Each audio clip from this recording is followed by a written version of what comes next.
Hello बच्चों, चलिए प्रश्न को देखते हैं।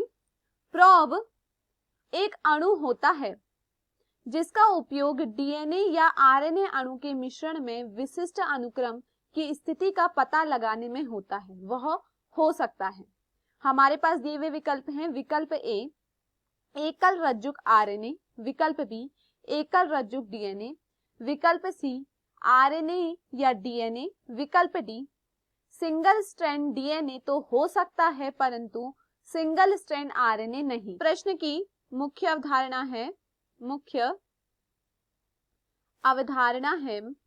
इस प्रश्न की मुख्य अवधारणा है प्रोब।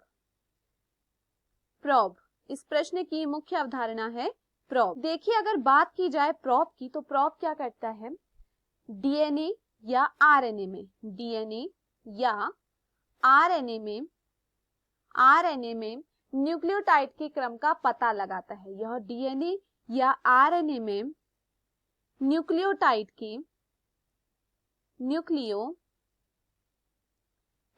क्रम का पता लगाता है। न्यूक्लियोटाइड के क्रम का पता लगाता है। प्रोब क्या करता है, डीएनए या आरएनए में, अगर आपके पास डीएनए है या फिर आपको डीएनए के न्यूक्लियोटाइड क्रम का पता लगाना है या आरएनए के न्यूक्लियोटाइड क्रम का पता लगाना है तो उस समय प्रोब का इस्तेमाल किया जाता है।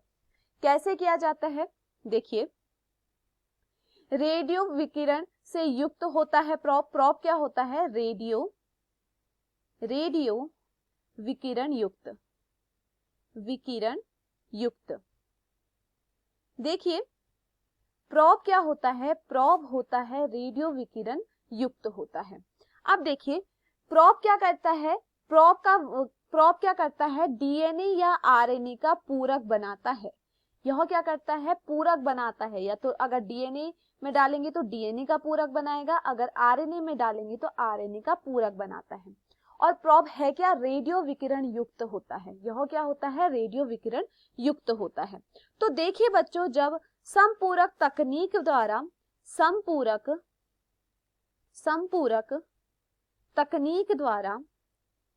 तकनीक द्वारा जो डीएनए और आरएनए का क्रम होता है उसका पता लगाया जाता है। डीएनए एवं आरएनए का जो क्रम होता है उसका पता लगाया जाता है। तो प्रोब का इस्तेमाल क्या हो रहा है, न्यूक्लियोटाइड के क्रम का।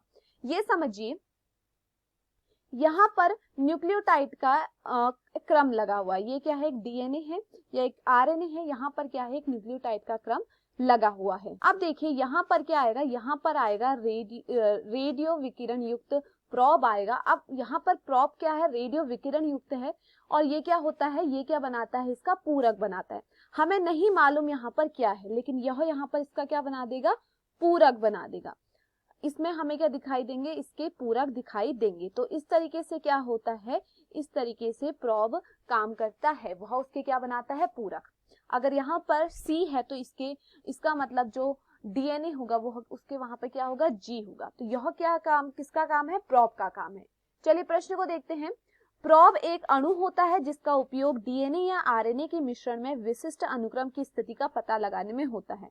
वह हो सकता है एक रज्जुक आरएनए। देखिए, आरएनए अगर यहाँ पर विकल्प में दिया होता एक रज्जुक आरएनए और डीएनए तो यह विकल्प यहाँ पर क्या हो जाता, सही हो जाता। लेकिन यहाँ पर क्या दिया गया है, सिर्फ और सिर्फ आरएनए दिया गया है, तो यहाँ पर यह विकल्प क्या है, गलत। देखिए, एक रज्जुक आरएनए का मतलब जो सिंगल स्ट्रैंड आरएनए होता है उसकी बात की जा रही है और उसी से आरएनए या डीएनए होता है, तो उसी पर क्या लगता है, प्रोब लगता है। लेकिन यहाँ पर इन्होंने सिर्फ और सिर्फ एक रज्जुक आरएनए कहा है तो यह यहाँ पर क्या है, गलत। विकल्प बी एक रज्जुक डीएनए, यह भी यहाँ पर क्या होता है, गलत। यहाँ पे भी क्या होता, अगर एक रज्जुक डीएनए और आरएनए होता तब यह यहाँ पर क्या होता, सही होता। विकल्प सी आरएनए या डीएनए, तो यह यहाँ पर क्या है, सही है। यह यहाँ पर क्या है, सही है।